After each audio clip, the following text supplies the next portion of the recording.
The machines flatlined at 11:47 p.m. Dr. Williams stepped back from the table, exhausted, and reached for the words no one wanted to hear. Time of death. The door exploded open. A young woman, barefoot, soaking wet, forced her way past security. She held a clay jar like a weapon. "Step away from him," she said. Security rushed forward. Dr. William raised his hand. "Wait," because she wasn't begging. She wasn't crying. She was staring at the dead billionaire on the table with recognition that made no sense. "It's not a heart attack," she said, her voice cutting through the chaos. "And if you don't let me try, you'll never know what actually killed him." She uncorked the jar. The room held its breath. And everything that happened next started 20 years ago, with a handshake that felt like betrayal. "Before this gets darker, tell me, where are you watching from? And have you ever been in a room where you knew the truth but no one would listen because of who you were? Drop your country below. And if you stay, I promise you'll see justice look nothing like you expected. Hit subscribe. You'll want to know how this ends." 6 hours earlier, Sherry Riley was invisible. She stood outside the gates of St. Catherine's Medical Center with a wooden crate of herbal teas. Handwritten labels. Clay bottles her mother taught her to seal. Prices so low they barely covered the cost of the plants. 23 years old. Barefoot because shoes were expensive and feet were free. A faded yellow dress that had been patched so many times the patches had patches. The hospital loomed behind iron gates like a monument to a country she'd never be allowed to enter. Glass facade so clean it reflected the sky. Inside, air conditioning whispered and shoes never touched dust. Outside, where Sherry worked, the pavement kept heat from yesterday and the day before that. And her feet had grown used to it. Security guards knew her, tolerated her, sometimes bought from her when their supervisors weren't watching. Mostly, they pretended she wasn't there. She'd learned to be good at not being seen. Poor people learned that early. A Mercedes pulled up. Tinted windows. A driver in white gloves stepped out, bought 3 bottles without asking the price. Paid with a bill so large Sherry had to run to the corner store for change. By the time she got back, the car was gone. She kept the extra money. Guilt and gratitude fought in her chest. Guilt lost this time. The sun dropped lower. The hospital shift changed. A new security supervisor emerged. The one who hated her presence, said it was bad for the facility's image. He pointed across the street. She gathered her crate and moved to her backup position under the jacaranda tree. From there, she watched the hospital like a living thing. Ambulances came screaming, then left quietly. People in expensive clothes walked in worried, walked out relieved or destroyed. The building decided fates with the casual indifference of a god who'd never missed a meal. Sherry had stood in this exact spot for 3 years, selling teas her mother taught her to make. Remedies that worked but no one with money trusted because they came in clay bottles instead of prescription bottles, from calloused hands instead of corporate labs. She sold maybe 10 bottles a day. Enough to pay rent on the room above the mechanic shop. Not enough to forget that her mother died in a public hospital hallway while this glass fortress stood 3 blocks away, deciding she wasn't worth saving. Evening came. Sherry packed her remaining bottles and headed home. A single room that smelled like motor oil and had walls thin enough to hear her neighbors' arguments, television, prayers. She was heating water on a hot plate when the neighbor started shouting. Breaking news. Billionaire collapses at charity gala.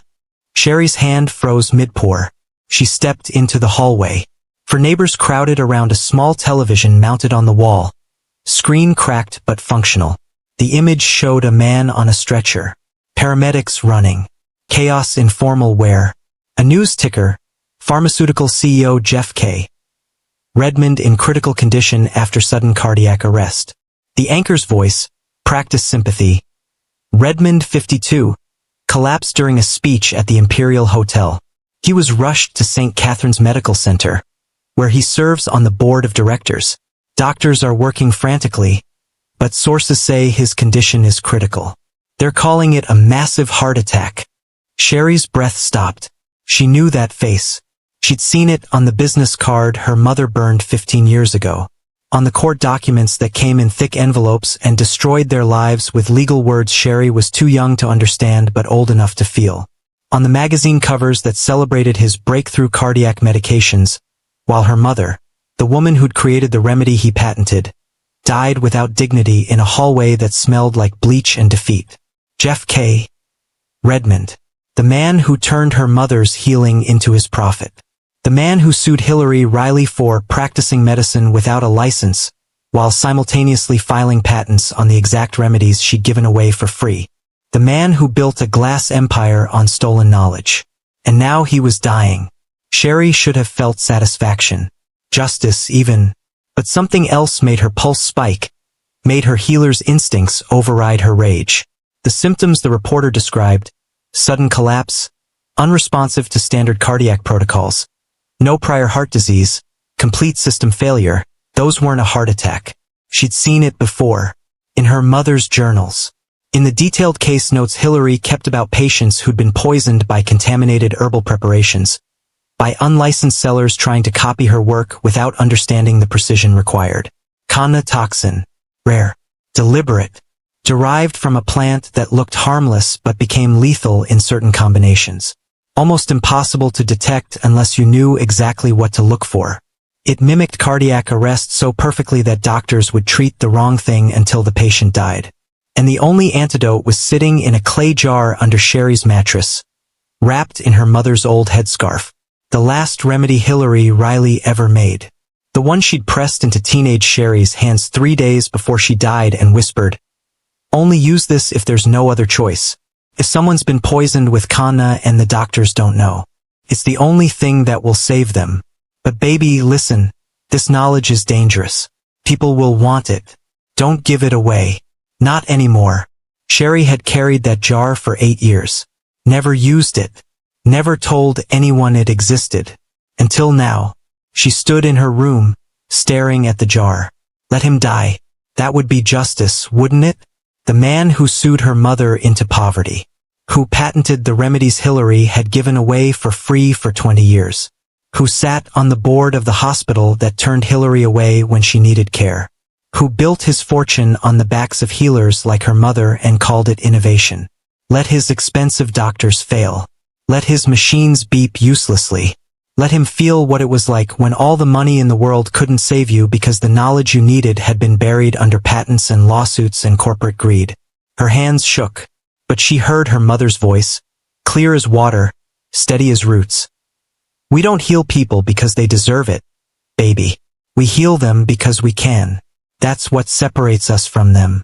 That's what makes us healers and them. Something else.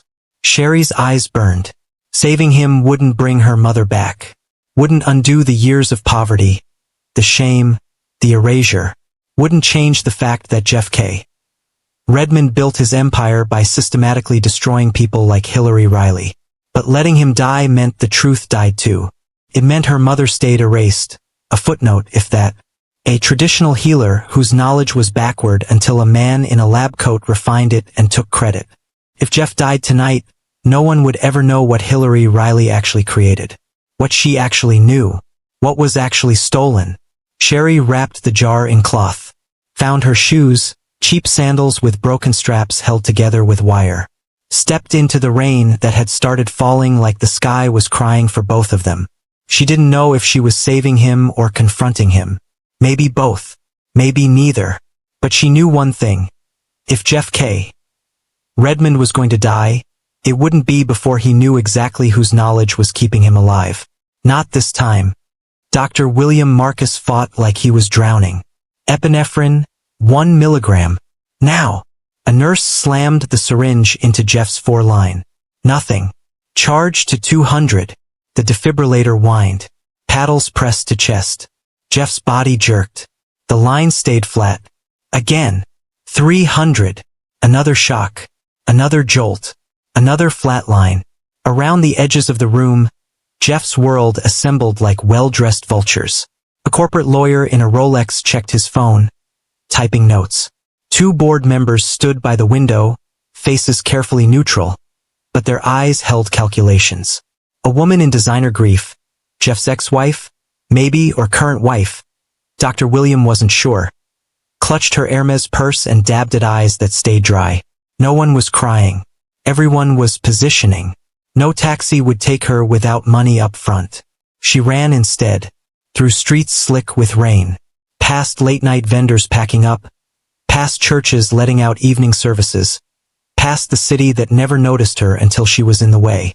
The sandals broke within 6 blocks. She kicked them off and kept running, barefoot, in the rain, clutching a clay jar like it held her mother's ghost. Maybe it did. "Doctor, it's been 40 minutes. The nurse's voice, gentle but firm. Dr. Williams stared at the monitors. Every protocol exhausted. Every drug administered. Every shock delivered. Jeff K. Redmond, brilliant, ruthless, powerful enough to have a hospital wing named after him, was gone. A lawyer's phone buzzed. He stepped into the hallway to answer it. Through the glass, Dr. William could read his lips. "Notify the board. Activate succession protocols." She hit the hospital gates gasping, soaked, barefoot. Security stepped forward. 2 men, heavyset, tired from a double shift. "Facilities restricted after. I need to see Jeff Redmond." "Ma'am, you need to. He's dying and you're killing him because you're treating the wrong thing." They exchanged glances. The look security guards give each other when dealing with someone clearly unwell, possibly dangerous. "Ma'am, Mr. Redmond is receiving the best care. It's not a heart attack." Her voice cracked. "It's toxin poisoning and it mimics cardiac arrest, and every second you waste he's dying, and I have the only thing that will save him." She thrust the jar forward like evidence. They saw a poor girl, barefoot, rain-soaked, holding what looked like folk medicine, claiming to know more than a team of Harvard-trained doctors. They saw someone to remove. But one guard, older, with gray in his beard and a face that had seen enough loss to recognize desperation when it was real, hesitated. "What did you say it was?" "Toxin. From Silicium tortuosum. Misused. It stops the heart, but it's not cardiac arrest. Every treatment they're doing is making it worse. If you don't let me try." She met his eyes. "My mother was a healer. A real one. And that man in there destroyed her for it. But she taught me something he never learned. That knowledge doesn't die just because you steal it. It survives. In people like me. Something in her voice. Something in her eyes." The older guard stepped aside. His partner started to protest. The older guard raised his hand. "Let her through. If she's wrong, he's already dead. If she's right." He didn't finish. Didn't need to. Dr. William lifted the sheet, prepared to cover Jeff's face. Behind him, the door burst open. Sherry shouldn't have gotten this far. But desperation is a language security guards understand, even when they pretend not to. And hospital hallways, at night, have gaps in surveillance where exhausted staff don't ask questions if you move like you belong. She found the room by following the expensive suits. Pushed open the door just as Dr. William reached for the death certificate. "Step away from him." Every head turned. Dr. William saw a young black woman, mid-20s, barefoot, wearing a dress so worn it was nearly transparent in places, soaking wet, hair in braids that dripped on the sterile floor, holding a clay jar wrapped in faded cloth. Out of place. Impossible. There. "Security!" someone shouted. But Dr. William raised his hand. Because he'd seen something in her face. Not madness. Not delusion. Certainty. The kind of certainty he recognized from medical school when a professor knew the answer and was waiting for the class to catch up. "Who are you?" "My name is Sherry Riley. My mother was Hillary Riley. And that man," she pointed at Jeff's body, "destroyed her, sued her, stole her work, built his empire on her knowledge and left her to die in a public hospital hallway." The room went very still. "But my mother taught me something before she died. She taught me that healing isn't about who deserves it. It's about what's true." She stepped closer to the table. A board member moved to block her. Dr. Williams stepped between them. "Let her speak." Sherry met the doctor's eyes. "It's not a heart attack. You're treating myocardial infarction, but his heart isn't failing. It's been stopped. Toxin. From Silicium tortuosum. Someone poisoned him. It mimics cardiac arrest so perfectly you'll never find it in time. And every drug you've given him, the epinephrine, the atropine, you're making it worse. Dr. Williams' mind raced. The case hadn't fit. The presentation was wrong. No plaque rupture. No risk factors. Complete system failure that shouldn't have happened to a healthy 52-year-old. How do you know? Because my mother treated this before. In her clinic. Before your hospitals and his patents existed. Before healing became property. She held up the jar. This is what he spent 20 years trying to bury. Traditional knowledge. The remedy my mother created. The one he tried to steal. She uncorked the jar. A smell filled the room. Earth, bitter roots, something ancient. If I'm wrong, he's already dead. You said it yourself. Her voice was steady now. Clear. But if I'm right, you'll have to admit that everything you were taught about folk medicine and unscientific tradition might have been protecting someone's profit margin instead of someone's life. Dr. William looked at the monitors. Flat lines. Time of death already called in his mind. Nothing to lose. He nodded. Sherry stepped to the table. Looked down at Jeff K. Redmond's face. The man who destroyed her mother. The man who turned healing into patents and knowledge into property. She could let him die. She should. But her mother's hands guided hers as she tilted his head back, opened his jaw, and poured the ancient remedy into his mouth. The room held its breath. 10 seconds. 20. 30. Nothing. The lawyer smirked. Security moved forward. Then, a beep. One single, impossible beep. Every eye went to the monitor. Another beep. Slower than it should be, but there. A heartbeat where there was flatline. A spike where there was death. The cardiac monitor screamed back to life. 20 years earlier, Jeff K. Redmond stood in a ballroom that cost more per night than most people earned in a year, and he understood finally what power actually meant. Not the power his mother had. A nurse who worked double shifts and came home smelling like antiseptic and exhaustion. Not the power his father had. A factory worker whose hands were permanently stained with machine oil and whose back gave out at 53. Real power.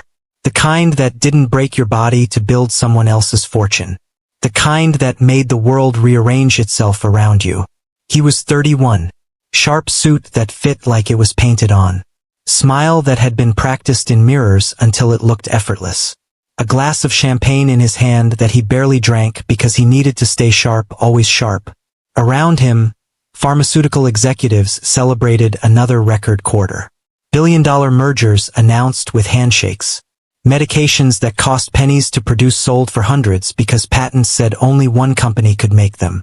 Jeff had studied this world the way a locksmith studies a safe. Full scholarship to Howard, then Johns Hopkins for his PhD in pharmacology. He was brilliant. Everyone said so. His professors called him driven. His classmates called him ruthless. Both were right. He'd learned the game early. Pharmaceutical companies didn't invent most of their drugs from scratch. They found them in plants, in traditional remedies that had worked for centuries. Then they isolated the active compounds, synthesized them in labs, ran clinical trials, and filed patents. Suddenly, knowledge that had been free for generations became intellectual property. 30-year monopolies, billions in profit, all perfectly legal. The secret was simple. Traditional knowledge wasn't protected. It was just sitting there waiting, used by healers who didn't understand patent law, shared in communities that had never heard of intellectual property rights. All you had to do was document it, validate it scientifically, and claim it. The system was designed for people who knew how to use it. Jeff knew how to use it. His first breakthrough came from a research trip to East Africa. A community health worker mentioned a local healer whose cardiac remedy had remarkable success rates. Villagers called her the woman who quiets hearts. Jeff spent 3 months there. Charming, humble, asking questions, taking notes, recording everything. The healer, an elderly woman named Mama Zawadi, welcomed him, showed him the plants, the preparation methods, the dosing. Generations of knowledge passed down through women who couldn't read but could diagnose heart conditions by touch and sound. Jeff offered partnership. Fair deal, he said. He'd run proper clinical trials, get FDA approval, bring her remedy to the world. She'd get recognition, a percentage of profits, her village would get a new clinic. She agreed. She trusted him. He wasn't lying exactly. He did run clinical trials. He did validate the remedy scientifically. The results were extraordinary, better outcomes than leading cardiac medications, fewer side effects, lower cost to produce. Then he filed the patents. Not in her name. Not in the community's name. In his Redmond Pharmaceuticals. The compound was synthesized now, slightly modified, improved. Legally, it was his invention. The community got their clinic $50,000. Jeff got the patent rights worth $300 million in the first 5 years. Mama Zawadi died before she understood what had happened. Before she saw her remedy in pharmacies, repackaged, renamed, priced so high her own people couldn't afford it. Jeff told himself it was progress. He'd brought traditional medicine into the modern world. Made it safe, standardized, accessible. That's what he told the magazines that put his face on their covers. The Healer CEO. Bridging ancient wisdom and modern science.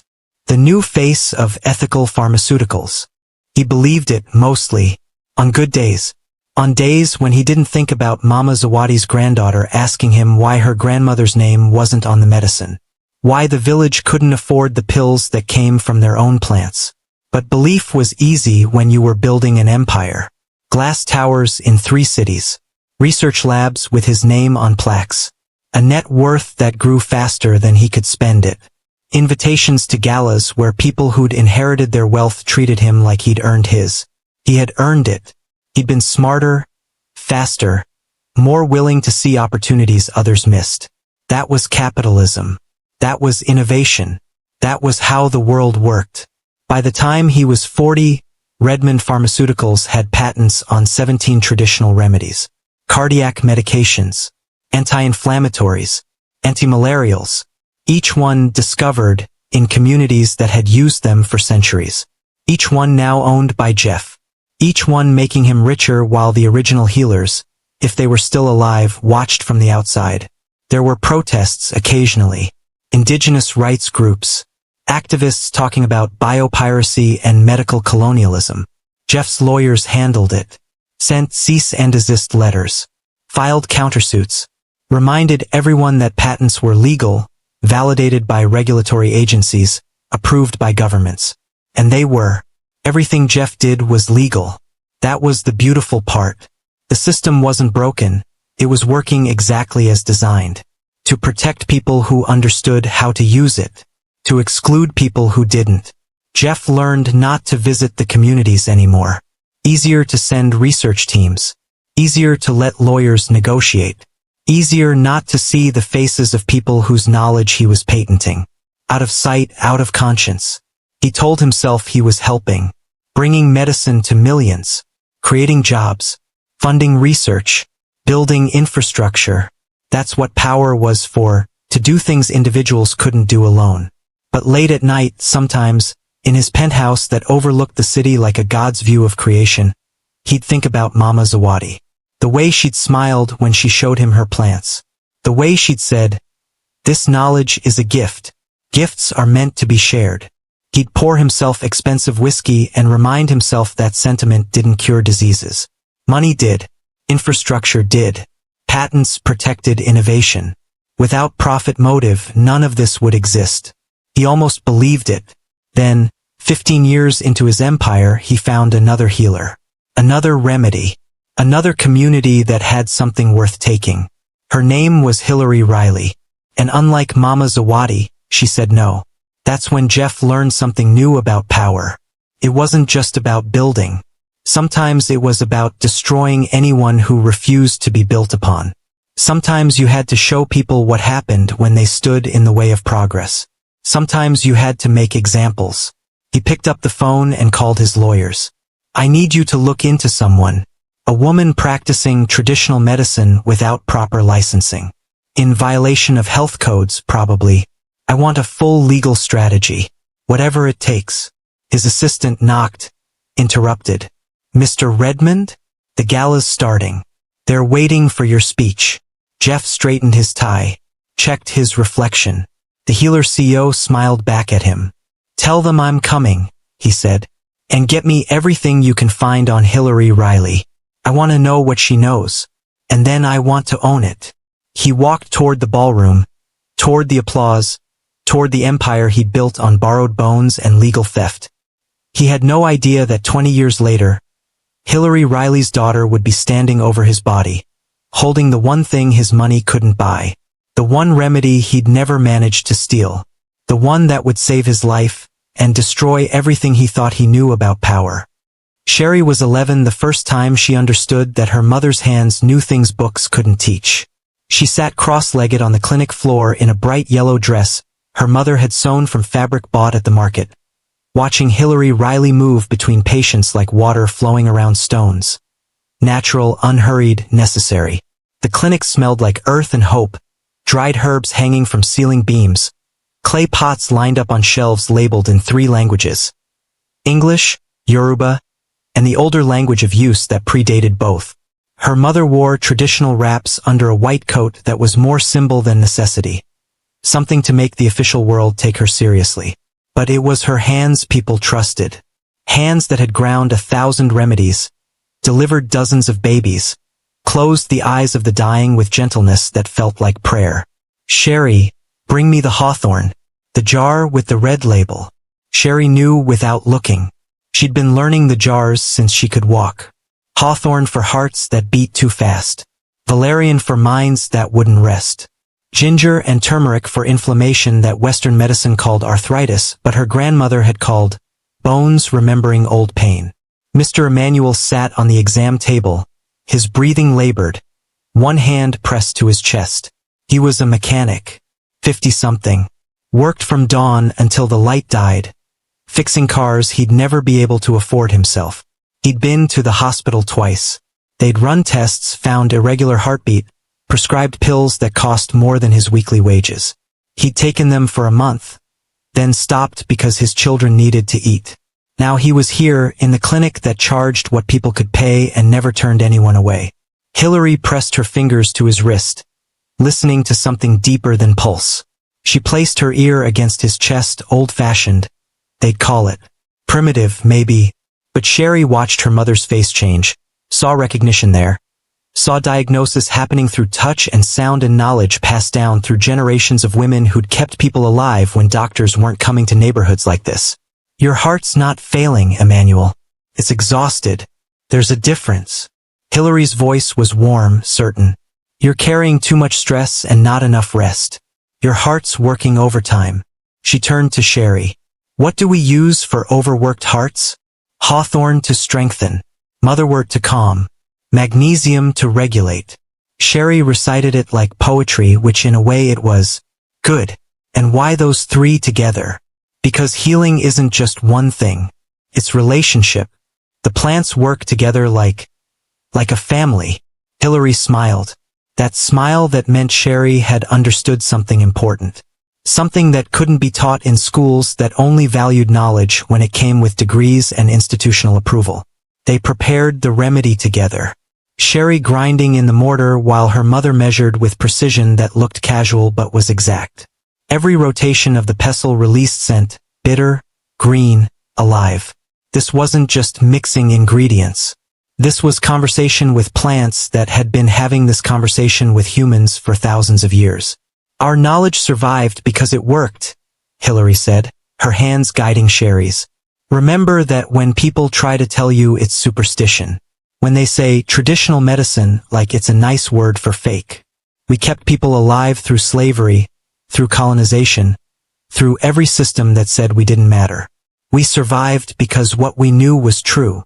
Mr. Emanuel left with a clay jar and instructions written in Hillary's careful handwriting. He tried to pay.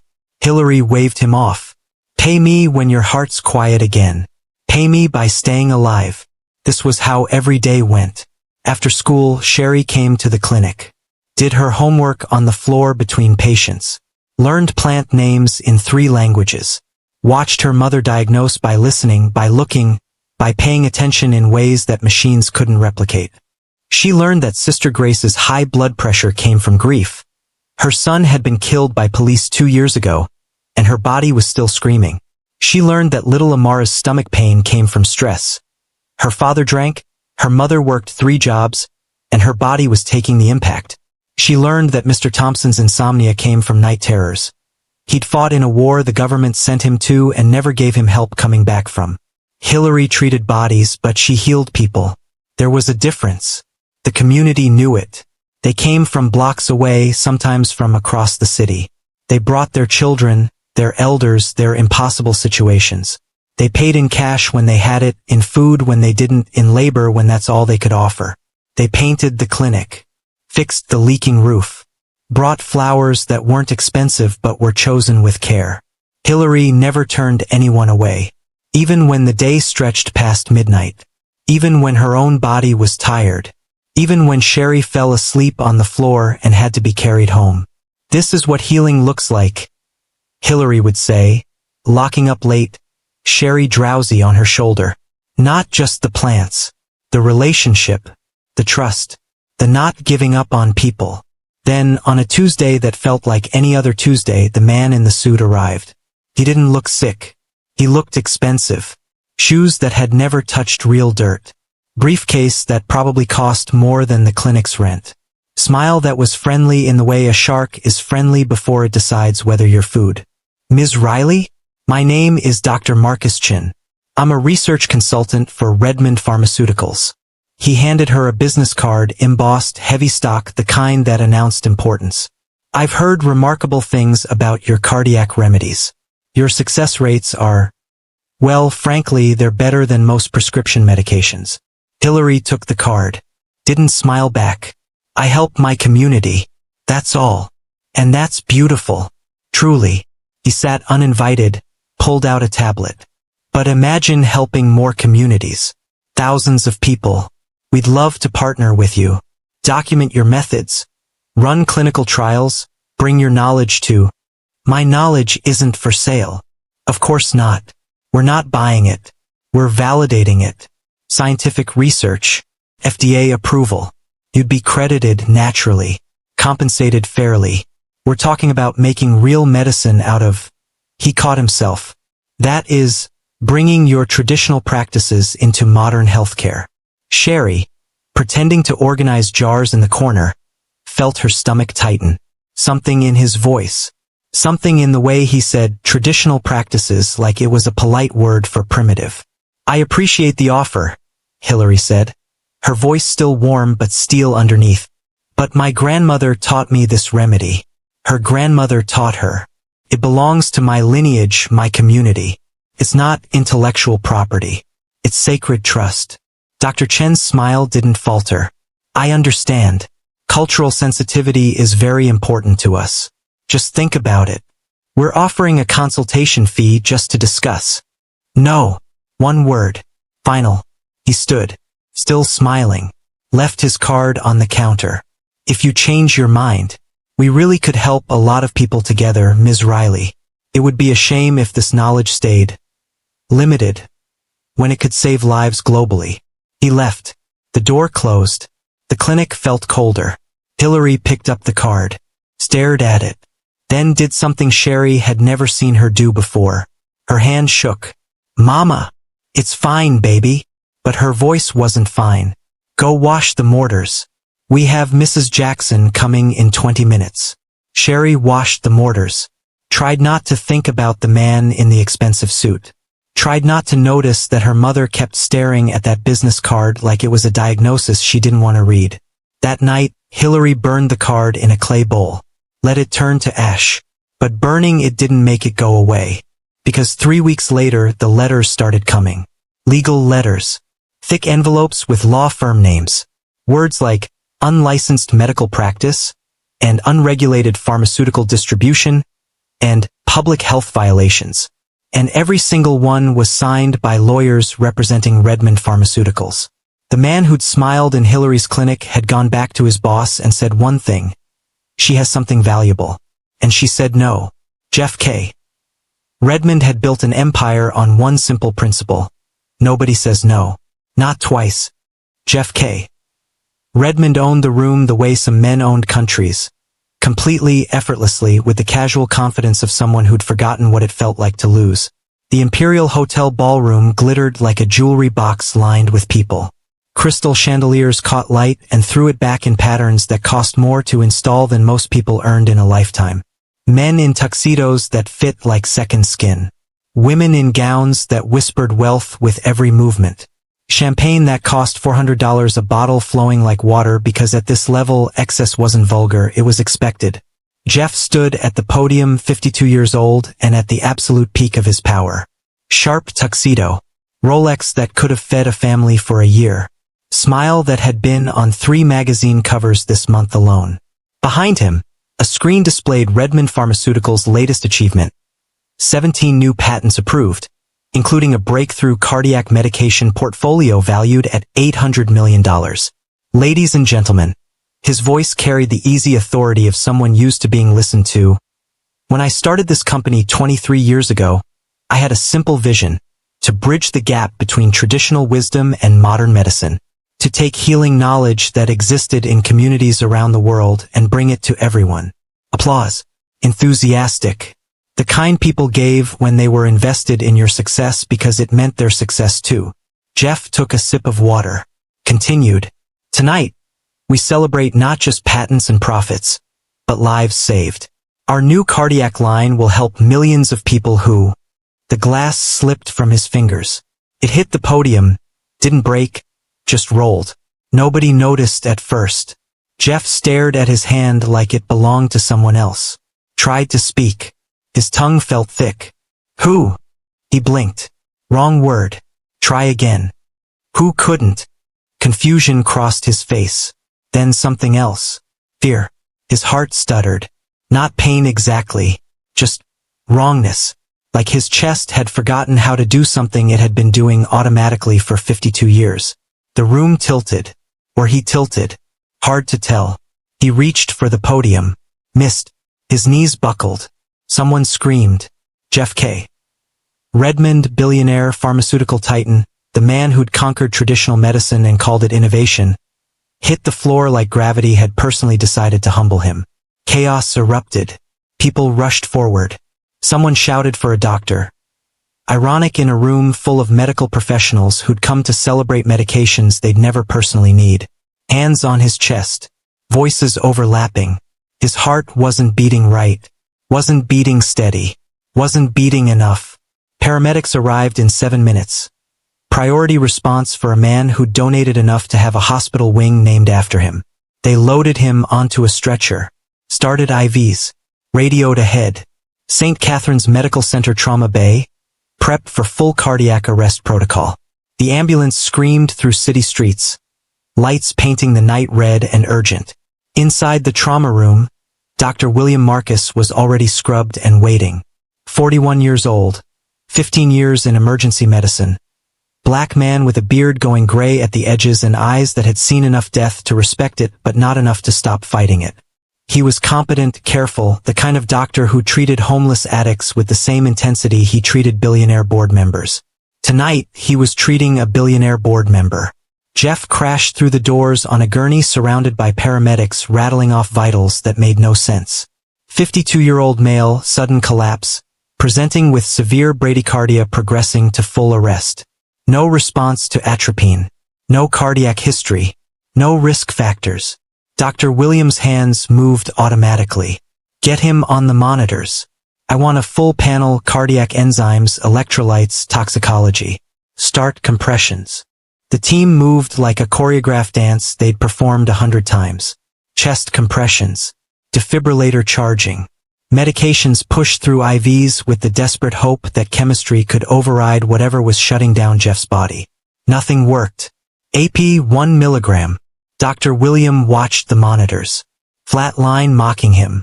Charge to 200. Clear. Jeff's body jerked. The line stayed flat. Again. 300. Clear. Another jolt. Another failure. Around the edges of the trauma room, Jeff's world began to assemble. His lawyer arrived first. Marcus Weinberg, 60, Rolex, phone already out texting updates to board members. Then Patricia Chun, CFO, her face carefully neutral but her eyes calculating succession plans. Then Diane Redmond, Jeff's ex-wife who'd kept his name and a seat on the board, clutching a Birkin bag and dabbing at eyes that weren't actually crying. Nobody was grieving. Everyone was positioning. Dr. William worked for 40 minutes. Every protocol, every drug, experimental medications from Jeff's own pharmaceutical line. Bitter irony that the empire built on cardiac remedies couldn't save its own emperor's heart. Nothing worked. He looked at the clock, looked at his team, looked at the lawyer who was already typing what looked like a press release. Time of death. If you're still watching at this point, drop a comment with, "I'm still here." Let's see who's truly following this shocking story. Because what happens next will change everything you think you know about medicine, justice, and revenge. 5 years before Jeff Redmond's heart stopped beating, he walked into Hillary Riley's clinic like a man bringing salvation. He'd sent the consultant first, testing the waters, gathering intelligence. When that failed, he came himself. Because Jeff had learned that sometimes you had to show your face, deploy charm personally, make people believe you cared about more than profit margins. He wore a suit that cost $3,000 but left the tie loose, the jacket unbuttoned, calculated casualness that said I'm powerful but approachable. He smiled like they were already friends. "Ms. Riley, I appreciate you making time." Hillary didn't smile back. She stood in her clinic, the same space where 11-year-old Sherry had learned plant names, where Mr. Emmanuel's heart had been quieted, where generations of knowledge lived in clay jars on wooden shelves. Now 16-year-old Sherry sat in the corner, pretending to do homework but listening to every word. "I didn't make time. You showed up." Hillary's voice was steady. "Say what you came to say." Jeff pulled out a tablet, swiped through data. "Your cardiac remedy. We've been analyzing patient outcomes, informally, of course. The results are remarkable. Better than our leading medications. Fewer side effects. Lower relapse rates. Ms. Riley, what you've created could save millions of lives. What my grandmother created. What her grandmother created. What women in my lineage have been perfecting for longer than your company has existed." "Exactly." Jeff leaned forward, earnest. "And that's why we want to partner with you. Properly. Share the formula. We'll run FDA-approved clinical trials, standardize production, make it available globally. You'd be a paid consultant. Your community would be credited. This is about bringing your traditional knowledge into modern healthcare where it can help everyone. Not just poor people?" Hillary's eyes were sharp. "Not just people who can't afford your patents? That's not what I meant." "Yes, it is." She moved to her shelves, touched the jars like they were family. "Let me guess how this works. I give you my formula. You synthesize it, modify it slightly, call it innovation. You file patents. You run trials I could never afford to run. You get FDA approval I could never get. Then you sell it for prices my community could never pay. And I get what, a consultant fee? A plaque with my name." Jeff's smile didn't falter. Professional persistence. You'd get recognition, compensation, the satisfaction of knowing your work is helping people worldwide. "Ms. Riley, I understand your skepticism, but this is how medicine works in the modern world. We have regulatory systems for safety, patent systems to protect innovation. Without profit incentive, who funds the research? Who ensures quality control? I've been ensuring quality control for 20 years. My patients don't die from my remedies. Can your FDA-approved medications say the same? That's not fair." "What's not fair?" Hillary's voice cut like a diagnostic tool finding infection. "Is you sitting in my clinic, in a suit that costs more than I make in 6 months, telling me that the knowledge my ancestors kept alive through slavery and colonization needs your validation to matter. That healing people for free is somehow less valuable than healing people for profit." Sherry watched her mother stand taller. Watched Jeff's mask slip for just a second. Annoyance flashing before the charm reasserted itself. "I'm offering you partnership, Ms. Riley. But I should be clear, we're moving forward with or without you. Traditional remedies aren't protected by intellectual property law. If we can synthesize your compounds, document the process, we can patent them. I'd rather do this with your blessing. But, get out." 2 words. Absolute. Jeff stood slowly, smoothed his jacket. The smile was gone now. What replaced it was colder, more honest. I came here offering respect. If you refuse, don't be surprised when the regulatory agencies start asking questions about your clinic. When patients start wondering if you're legally allowed to do what you're doing. When lawyers get involved. He paused at the door. You're practicing medicine without a license, Ms. Riley. That's a crime. I'm offering you a way to legitimize your work. Think about it. The door closed. The clinic felt like a crime scene. Mama! Sherry's voice was small. It's fine, baby. But Hillary's hands were shaking. It wasn't fine. 3 weeks later, the letters came. Thick envelopes with law firm letterheads. Legal language that felt like violence in formal dress. Redmond Pharmaceuticals was suing Hillary Riley for unauthorized medical practice, distribution of unregulated pharmaceuticals, and public health endangerment.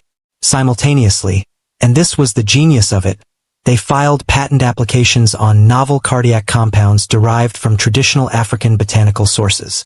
Her remedy, slightly modified. Now they're intellectual property.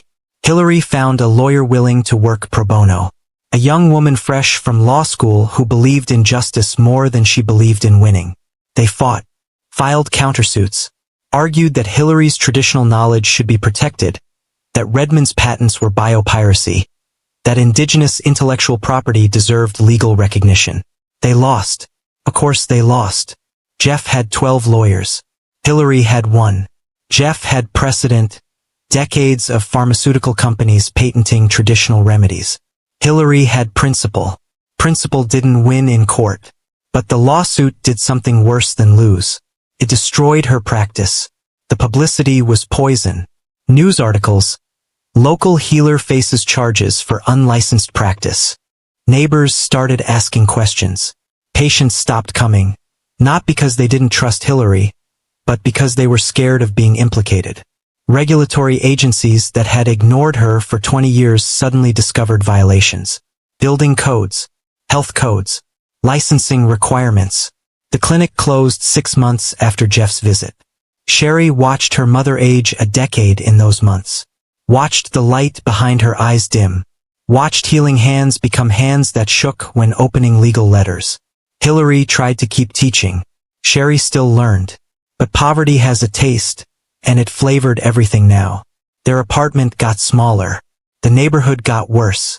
Hillary took cleaning jobs, bitter irony, a healer scrubbing floors in office buildings at night.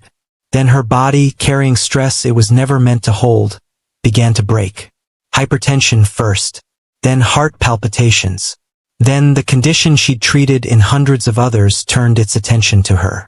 She went to the public hospital, the only place her threadbare insurance would cover. Waited 6 hours in a crowded ER. Saw a doctor for 7 minutes.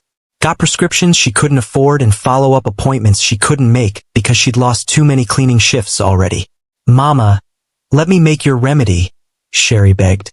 17 now, skilled enough to prepare anything her mother had taught her. Baby, if I use my own remedy and something happens, they'll call it proof I was dangerous all along. I have to do this their way now. Their way killed her. 3 months after her first ER visit, Hillary Riley died in an overcrowded public ward. Heart failure, inadequate treatment, insufficient monitoring. The same woman who'd saved hundreds of hearts couldn't save her own because the system that validated Jeff's patents wouldn't validate her knowledge. Sherry sat in the waiting room while her mother died behind curtains that didn't close all the way. On the table next to her, a magazine. Forbes. Cover story. Jeff K. Redmond, Innovator of the Year. How one CEO is bringing traditional medicine into the future. His face smiled at her. Handsome. Successful. Standing in his research lab with bottles of medication whose formulas were stolen from healers like her mother. Sherry's hands curled into fists so tight her nails drew blood. A nurse came out. The look on her face said everything. I'm sorry. We did everything we could. No, you didn't. You did everything your insurance approved. Everything your protocols allowed. Everything except actually heal her. 3 days later, At the funeral in a church basement that was all they could afford, 16 people came. No one from the medical community. No one from the regulatory boards that shut her clinic. Just the people she'd helped. They brought food they'd cooked, flowers from their gardens, tears that were real. Mr. Emmanuel, heart still beating steady, spoke through tears. She saved my life. And y'all killed her. After everyone left, after Sherry had sat alone in the empty space where her mother's presence used to be, she found a package in their apartment. Small, wrapped in her mother's old headscarf. A clay jar. A letter. My daughter, if you're reading this, I'm gone. I'm sorry I couldn't fight harder. I'm sorry I couldn't protect this knowledge the way my grandmother protected it for me. They took almost everything, baby. But they didn't take this. This is the remedy I was perfecting. The final version. The one I never wrote down. The one I never shared with anyone, not even in the clinical trials they wanted to steal. Treats kanna poisoning rare, but deadly if you don't know what you're looking at. Someday you might need it. Someday someone might need it. Use it wisely. But Sherry, don't give it away for free. Not anymore. They taught me that knowledge has a price. Make them pay it. I love you. Heal them, baby. But make them understand what they took when they destroyed us. Sherry held that jar and felt something inside her crystallize from grief into something harder. Something sharp enough to cut. Jeff K. Redmond stole her mother's work. His lawyers destroyed her clinic. His empire was built on the corpses of healers who couldn't afford to fight back. And now, 8 years later, he was dying. And only Sherry could save him. The universe had a twisted sense of justice. She wrapped the jar carefully, left the apartment, headed towards St. Catherine's Medical Center, the same hospital that wouldn't treat her mother, where Jeff sat on the board, where his donations built wings while Hillary died in a public ward. Sherry was about to do the impossible. Save the man who killed her mother, and make him live with it. Sherry arrived at St. Catherine's Medical Center barefoot and soaking wet, clutching a clay jar like it was her mother's beating heart. The glass fortress looked exactly as it had 8 years ago when they turned Hillary Riley away. Clean beyond reason. Sterile. The kind of place where poverty was a contagion they disinfected at the door. Security stationed like guards at a border checkpoint between those who mattered and those who didn't. She'd run the last 6 blocks after her sandals disintegrated. Her yellow dress, the one her mother had sewn, now patched so many times it was more repair than original fabric, was torn at the shoulder where she'd caught it on a fence climbing a shortcut. Her braids, hastily pulled back, dripped rain down her neck. She looked like exactly what she was. A poor girl with no business being here. 2 security guards stepped forward before she reached the doors. Ma'am, this facility is for patients and authorized personnel only. I need to see Jeff Redmond. They exchanged glances. The look security gives each other when dealing with someone clearly unwell. Delusional. Possibly dangerous. Mr. Redmond is not receiving visitors. He's dying. Sherry's voice didn't shake. And I can save him. The first guard, young, muscular, trained to remove problems, almost smiled. Ma'am, Mr. Redmond is receiving care from the best doctors in the state. I'm going to have to ask you to. He's already dead, isn't he? She read it in their faces, in the way they stood. You pronounced him maybe 5 minutes ago. Everyone in that room is already planning what happens next. Lawyers on phones. Board members calculating succession. Nobody's grieving. Nobody's trying anymore. The second guard, older, gray in his beard, too many years of this job, narrowed his eyes. How would you know? Because that's what happened to my mother. In a different hospital. A worse one. But the same ending. The same giving up. Sherry stepped forward. They stepped forward to meet her. Except my mother died from a heart she could have healed if anyone had listened. And Jeff Redmond is dying from poison that looks like a heart attack but isn't. And I'm the only person in this building who knows the difference. Ma'am, you need to leave, or we'll have to remove you. Then remove me. But when he's dead in the morgue and the autopsy shows kanna toxin poisoning and someone asks why nobody caught it, you'll remember this moment. You'll remember the barefoot girl you threw out who knew exactly what was killing him. She didn't move, didn't run, just stood there with rain dripping off her and certainty radiating from her like heat. The older guard's radio crackled. A voice? Status. He hesitated. Something in her eyes. Something in the way she said toxin like she'd seen it before. We've got a situation. Inside the trauma room, Dr. William Marcus signed the death certificate with hands that felt heavier than they should. Jeff K. Redmond. Time of death, 23:47. Cause, cardiac arrest, etiology unknown. Unknown bothered him. Everything about this case bothered him. 52-year-old male, no cardiac history, perfect health screenings 6 months ago. Suddenly flatlines at a gala? Standard protocols failed completely, not just failed but seemed to make things worse. The arrhythmia pattern was wrong. The pupil dilation was asymmetric. The nail beds had a faint yellow tinge he'd almost missed. None of it fit myocardial infarction. It fit something else. Something he couldn't name. Around him, the room was already moving on. Marcus Weinberg, Jeff's lawyer, was in the hallway on his phone. Activate the succession protocol. I want the board assembled in an hour. Patricia Chun stood by the window, face neutral, already mentally restructuring the company. Diane Redmond was reapplying lipstick. Grief as performance, not feeling. Nobody was asking why. Everyone was asking what's next. Dr. William hated that he noticed. Hated that he was thinking it. But he'd been a doctor long enough to know the difference between people mourning and people calculating inheritance. A nurse, Sandra, 20 years in the ER, sharp as scalpels, appeared at the door.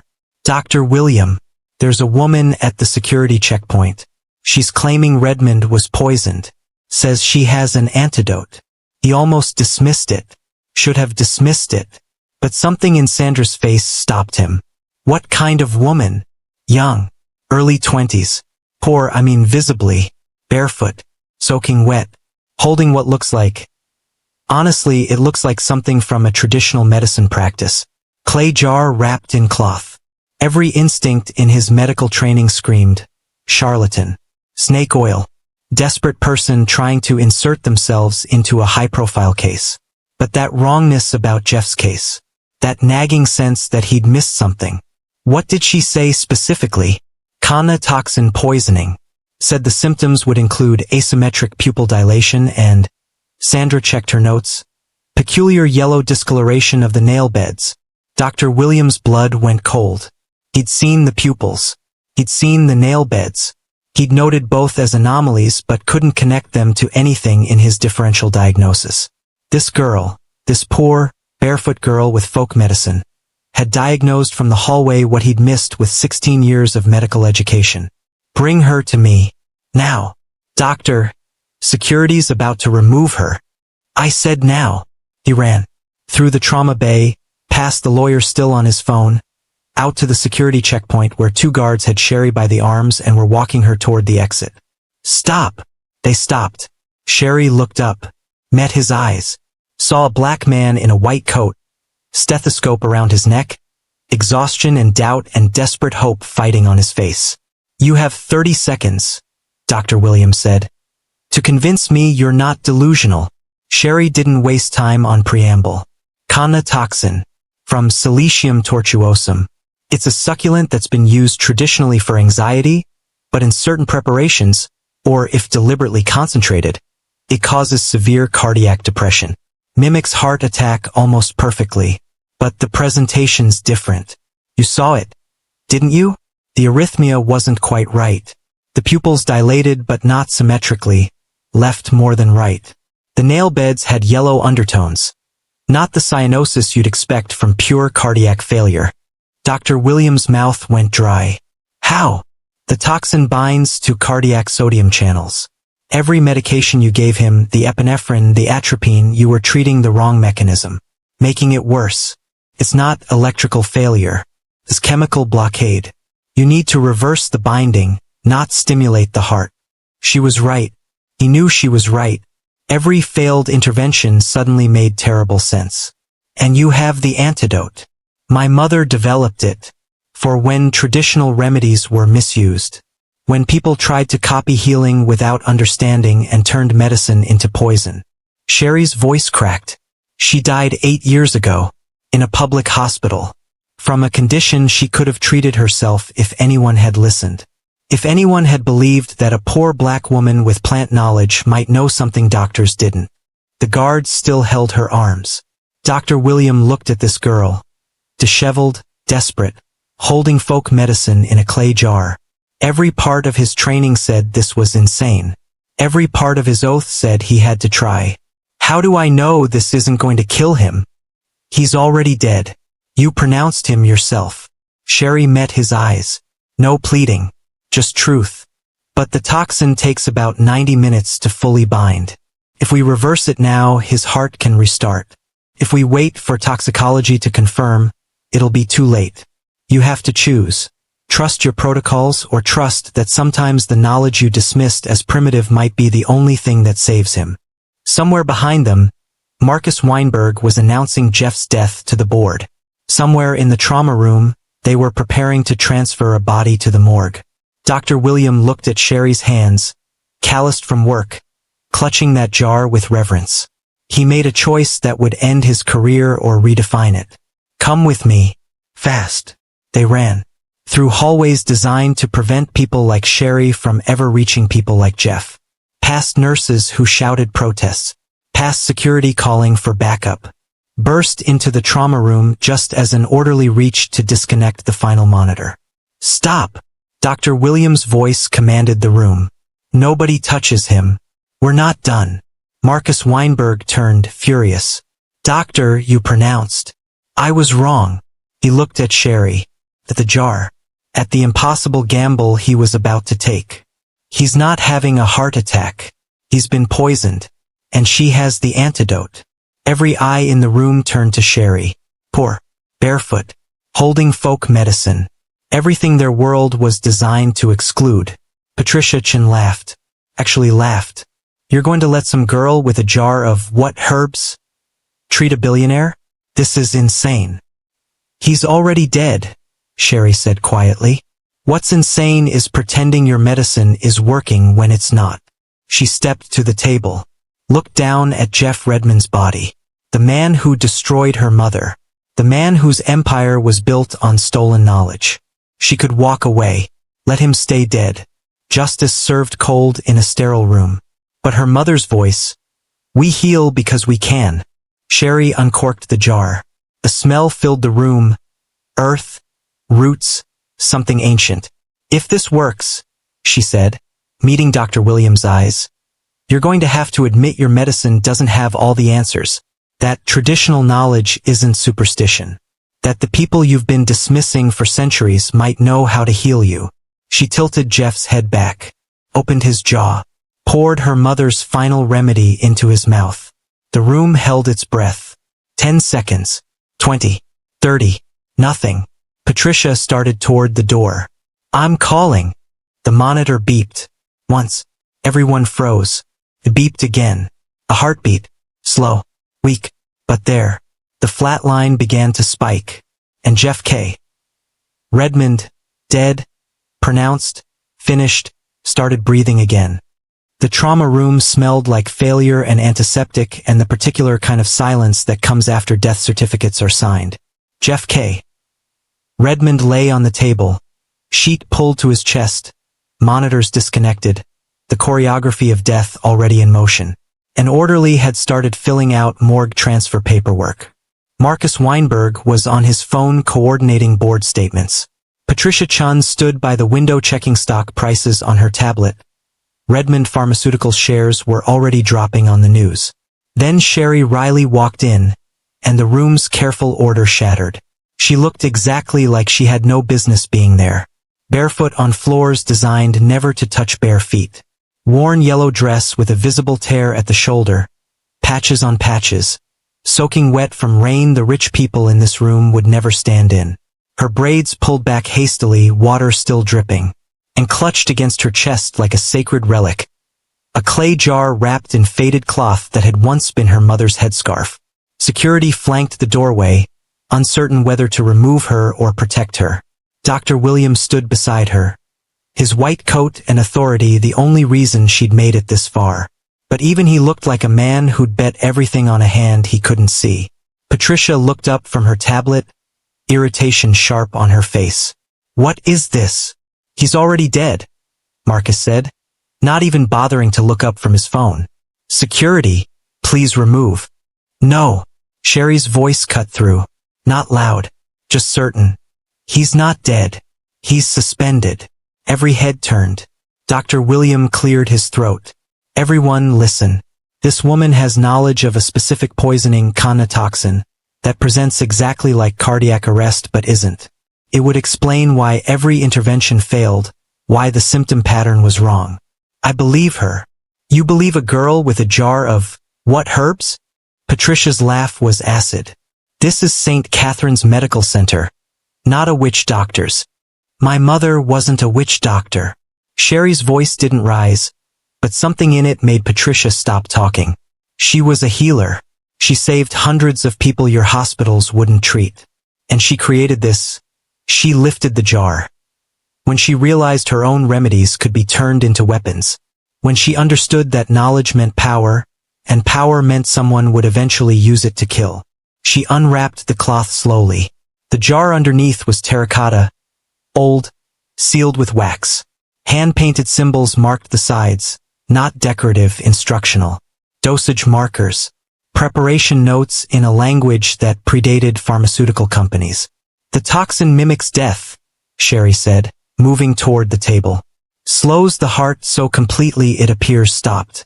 Tricks the body into a suspended state while the real damage happens slowly. You have maybe 3 minutes before full organ failure begins. After that, nothing I have will work. A board member, Thomas Wright, 60, 3 houses, portfolio worth 40 million, stepped forward. You cannot administer an unapproved substance to a patient in this facility. The liability alone. He's not a patient, Dr. Williams said quietly. He's legally deceased. I pronounced him myself, which means legally, she's not treating anyone. And ethically, I'm responsible for allowing any intervention that might reverse an incorrect diagnosis. This is insane, Patricia said, but she didn't leave. None of them left. Because underneath their expensive outrage was the terrible possibility that this poor girl might actually know something they didn't. Sherry reached the table, stood over Jeff Redmond's body. The man who'd sat in her mother's clinic in his $3,000 suit and tried to buy knowledge that wasn't for sale. The man whose lawyers had destroyed Hillary with legal words that felt like weapons. The man whose empire was built on corpses of traditional healers who'd trusted him. She could walk away. Should walk away. This was justice, him dead, her alive, the balance finally correcting itself. But her hands remembered her mother's hands. Remembered grinding herbs while Hillary hummed old songs. Remembered learning that healing wasn't about deserving, wasn't about fairness. It was about knowledge meeting need, even when need came with a face you hated. Her hands shook as she uncorked the jar. Not doubt. Wait. The weight of saving someone who'd destroyed everything she'd loved. The weight of proving that traditional knowledge wasn't primitive or backward but was, in this moment, the only thing standing between life and death. The smell hit the room first, earth and roots, bitter and green, something that smelled like the inside of forests that existed before cities did. Ancient. Undeniable. What is that? Someone whispered. My mother's final formula, Sherry said. She looked at Dr. William. The one she never wrote down, never shared. The one Jeff Redmond spent years trying to find and patent. The one that died with her. Except it didn't die. It survived. In Sherry's memory. In this jar. In the knowledge that couldn't be stolen because it was carried in bodies. Passed through hands. Taught in languages that had no word for intellectual property. She tilted Jeff's head back gently. Parted his lips with fingers that trembled, and poured the dark liquid into his mouth. Slow, measured, the dosage exact because her mother had taught her that healing was precision disguised as intuition. The room held its breath. 1 second. 2, 3, 4, 5. Nothing. Patricia moved toward the door. I'm calling legal. This is. The monitor screamed. Not a beep. A shriek. The cardiac line that had been flat suddenly spiked, erratic at first, then finding rhythm. Slow, irregular, but rhythm. "Oh my God!" a nurse whispered. Dr. William moved fast. "Get me a full panel ABG, electrolytes, cardiac enzymes. I want continuous monitoring. Someone page cardiology. Now!" The room exploded into motion. Nurses rushing. Equipment being reconnected. The machinery of modern medicine scrambling to catch up to what traditional knowledge had just done. Jeff's chest heaved. A gasping breath, wet, painful but air. His pupils contracted, responding to light. His fingers twitched. He was alive. Impossible but alive. Marcus Weinberg stopped mid-text. Stared. His phone hung forgotten in his hand. Patricia's tablet slipped from her fingers. Clattered on the floor. Nobody picked it up. Jeff's eyes fluttered. Opened. Confusion flooding in first. Where am I? What happened? Why does everything hurt? Then awareness. Then focus. And the first face he saw clearly, leaning over him in a torn yellow dress with rain still dripping from her braids, was Sherry Riley's. Recognition hit him like a second death. His eyes widened. His lips formed words that came out as whispers. "Who are you?" But he knew. Somewhere in his morphine and resurrection-clouded brain, he knew that face. Had seen it before. Younger. In a clinic he'd visited once before destroying it. Sherry leaned closer. Close enough that only he could hear her first words.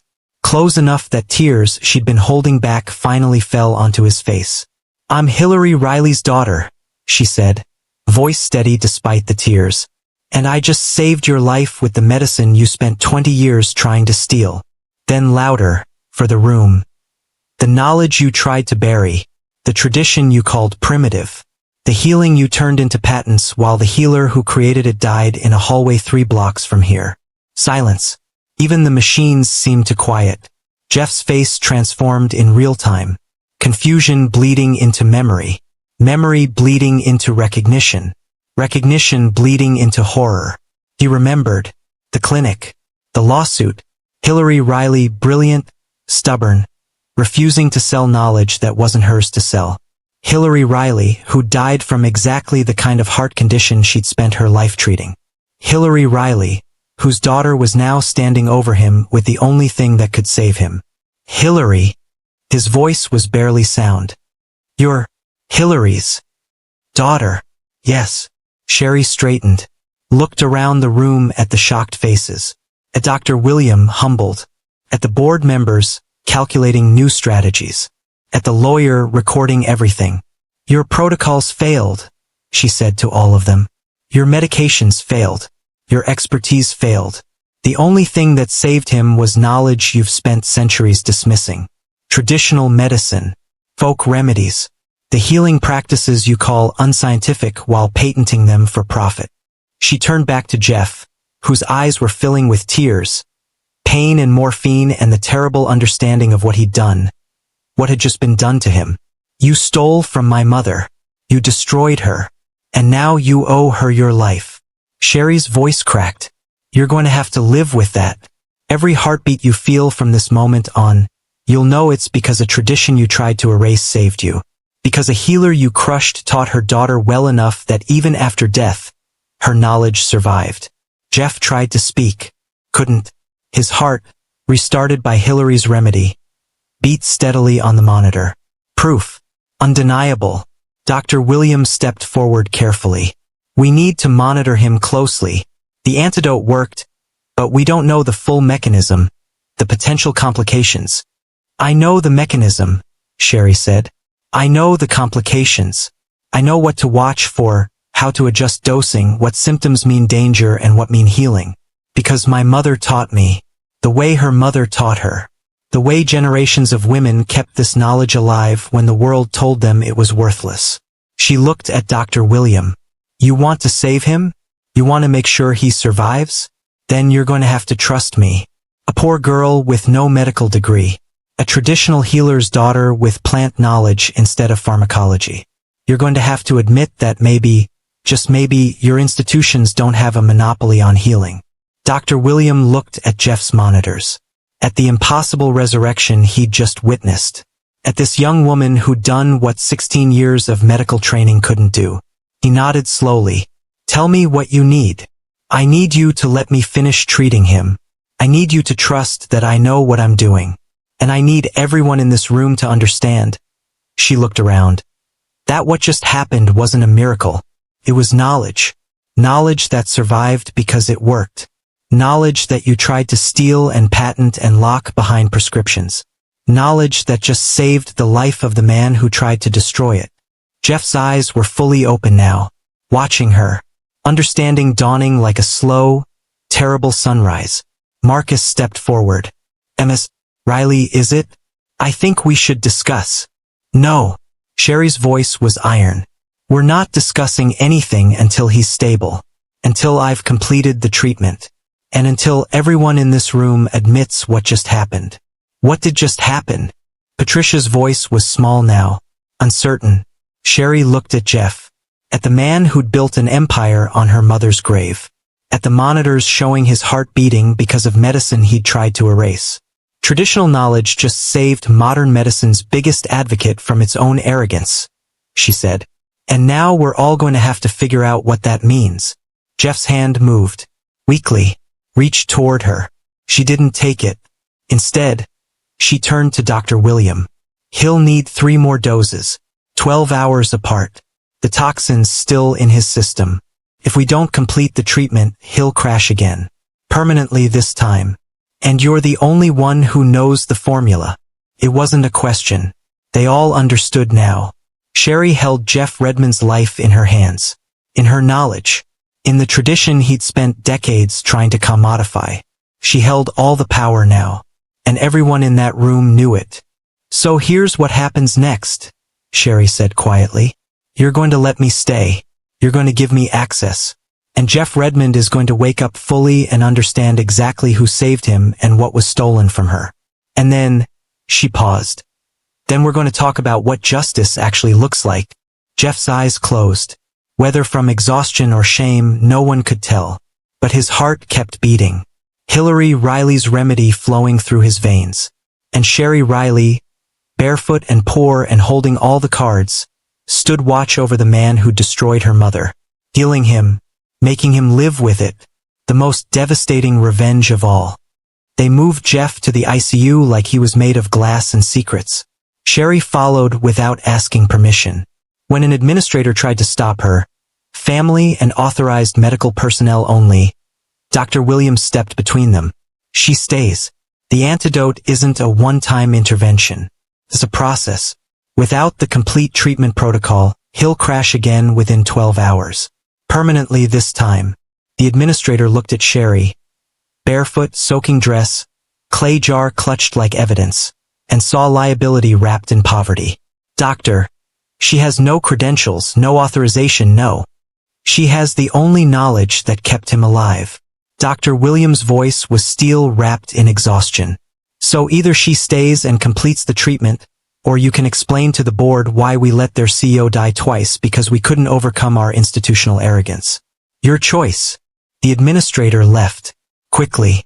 In the ICU bay, Jeff lay connected to machines that beeped his resurrection with every breath.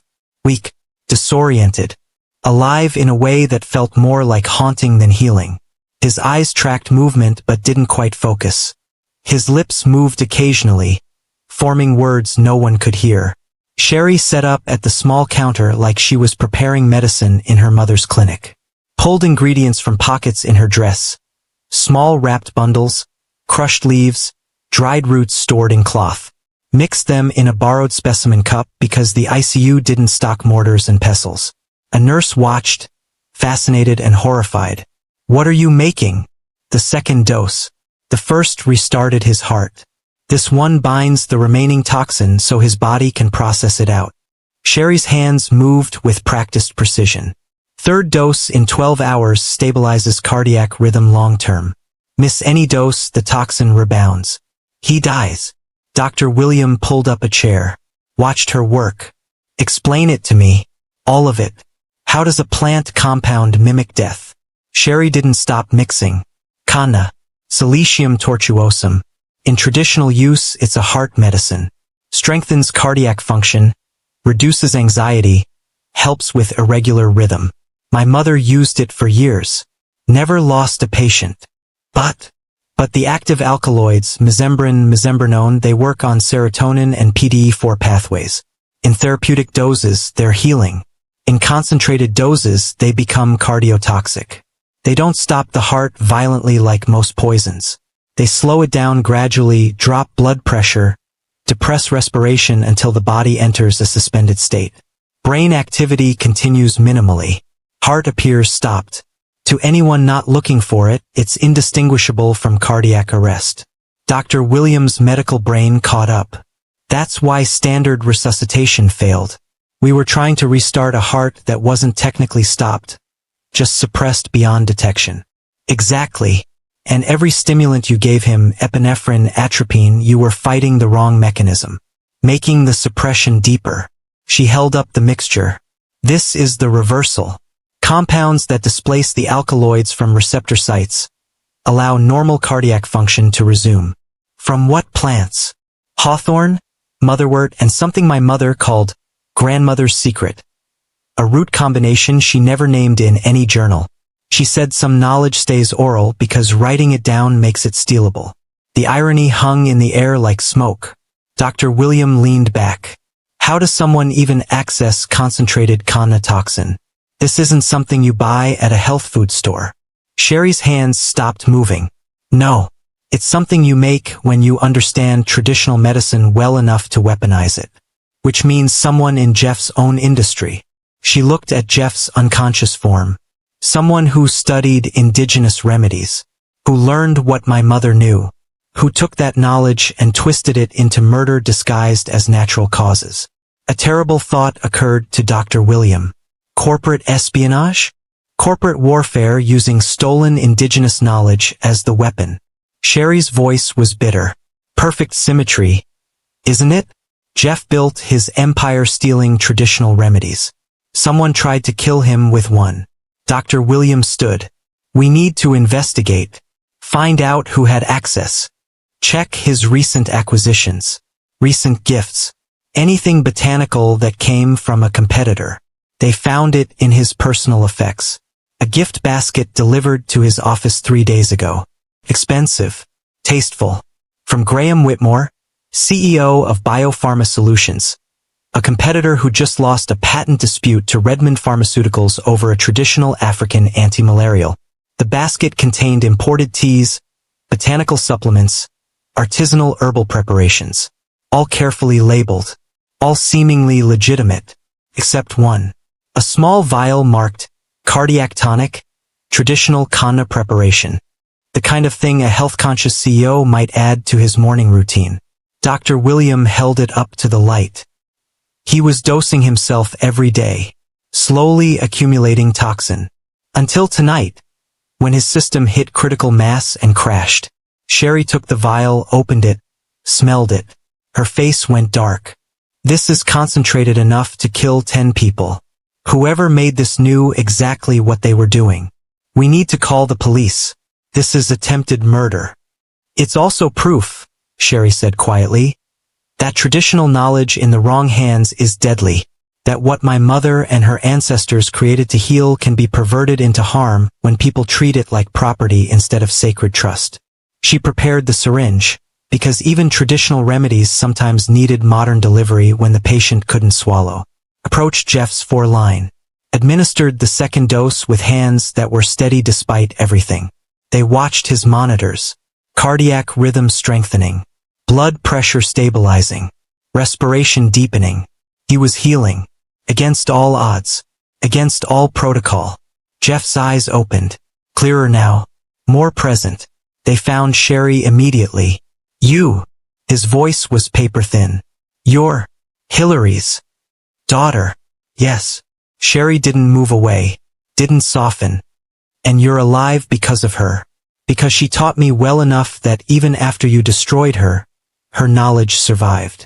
Jeff tried to sit up. Couldn't. What happened? Someone poisoned you. With kanna toxin. The same plant my mother used to heal hearts. Weaponized to stop yours. Corporate warfare using traditional medicine as the bullet. Understanding flickered across his face. Then something else. Horror. Whitmore. The patent dispute. He said he'd make me understand what it felt like to lose something valuable. Looks like he succeeded. Sherry's voice was acid. Using indigenous knowledge to kill the man who made millions stealing it. There's probably a philosophy dissertation in there somewhere. Jeff's eyes filled. Not from pain. From something worse. Recognition. Guilt. The terrible clarity that comes from almost dying and realizing why you deserve to. Your mother, he whispered. Hillary. I remember her. Remember her clinic. Remember. His voice cracked. Remember what I did. Good. Sherry's voice was quiet as graveyards. I need you to remember. I need you to know that you're only breathing right now because of what she taught me. The same knowledge you tried to patent and bury. The same tradition you called primitive while building your empire on its corpse. Silence. Even the monitors seemed to quiet. Why? Jeff's question was barely sound. Why did you save me? Sherry stood still for a long moment. Dr. William watched her face cycle through emotions. Rage, grief, exhaustion. Something too complicated for single words. Not for you, she said finally. For her. My mother believed healing wasn't about who deserved it. She treated people who couldn't pay her. People who disrespected her. People who hurt her. Her voice cracked. She said refusing to heal was letting the sickness win twice. Once in the body, once in the soul. I hated that about her sometimes. Hated that she gave everything away while people like you took everything. Tears ran down her face now. No hiding them. But I won't let you die and become a martyr. Won't let you escape what you've done by having a heart attack make you sympathetic. You're going to live, Jeff Redmond. You're going to wake up every single day and know that the tradition you tried to erase saved you. That the healer you destroyed taught her daughter well enough that even death couldn't stop the knowledge. She leaned closer. You're going to face what you did. You're going to remember my mother's name. And you're going to live with the fact that you owe her everything. Your life, your heartbeat, your next breath. And you can never, ever pay her back. Because she's dead. Because your lawyers and your patents and your empire killed her. Jeff's tears fell sideways onto the pillow. I'm sorry. Sorry doesn't bring her back. Sherry straightened. But maybe it can change what you do next. Maybe it can stop you from destroying the next Hillary Riley. The next traditional healer who has knowledge you want to steal. She turned to leave. Dr. William caught her arm gently. Where are you going? To prepare the third dose. He needs it in 12 hours or this was all for nothing. She looked back at Jeff. And despite everything, I can't let my mother's remedy fail. Can't let her final gift to the world be wasted on a man too broken to deserve it. Sherry. Jeff's voice stronger now. Sherry, wait. She paused. Didn't turn around. What can I do to make this right? She looked back over her shoulder. You can't make it right, but you can stop making it worse. You can look at your empire and ask yourself whose knowledge you're standing on. Whose graves you're building monuments over. I will. I swear I will. We'll see. She walked toward the door. Right now you can live. Because my mother taught me that even people who don't deserve mercy sometimes need it anyway. Not for them. For us. To prove we're better than what hurt us. Dr. William followed her into the hallway. That was painful.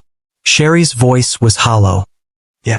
Saving someone you hate is worse than letting them die. Because you have to live with choosing mercy when rage was easier. Your mother would be proud. My mother would be alive if the world was fair. Sherry looked at him. But it's not. So we do what we can with what we have.